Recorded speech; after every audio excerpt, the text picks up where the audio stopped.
As I'm writing this eulogy, I cannot help but think, where did all the time go? 10 years since he has been gone, and this eulogy was long overdue. I did not get to attend his funeral nor his wake. When you live overseas, you never really get to tell them goodbye in person. I remember it was summer 2005. It was the very first time we met. My grandmother had brought me along with few other cousins with her to visit her hometown. We had gone and stayed with our great uncle at the time, the first time we spent there. He had this tiny convenience store out by the countryside, right beside the beach, and his house was built into it as well.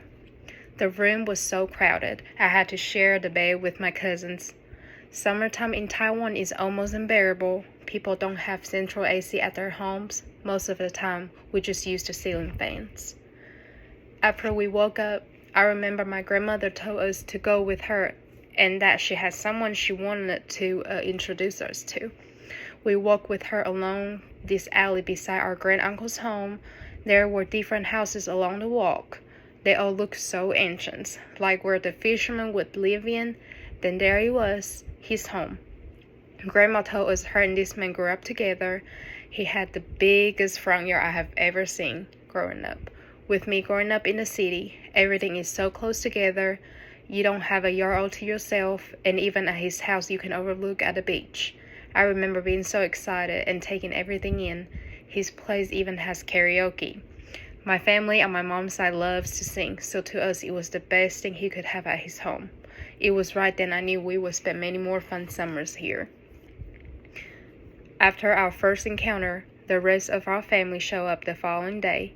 We would spend most of our days walking from his house to the beach and spend our entire day playing butt naked. It was a private beach, so there was no one ever around. In the evenings when we got back, he would have dinner ready, and all of us kids would wash off the sands with the water hose in the front yard. He had a little SUV that he drove us around with. There were too many of us, so my older cousin, who is 3 years older than me, and I would sit in the trunk. It was the best seats in his car for us. He would take us to feed the wild monkeys in the mountain with 2 giant boxes of bananas he bought. We would be surrounded by all the monkeys. Then we would do all the fun little activities like hiking and playing in the creek in the mountain, and stop by the street vendors they have in the area. We had spent many summers there doing all the same things, but never got tired of it. I remember we were told as kids that his liver wasn't working properly, and he had to go to the hospital to get a blood transfusion every Sundays. I never thought that would eventually catch up to him and take him from us. The very last summer I got to see him was 3 years after I moved to the States in 2013. He had dropped us off at the train station, and I thought to myself, what if this was the last time? I will never forget how much he has encouraged all of us to study hard in school and never chase after a man.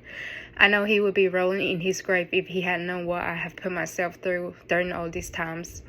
But I have never wished more than for him to see the person I am today, and how much I wish he could have met my daughter, who he would have loved and cared so much as he did us.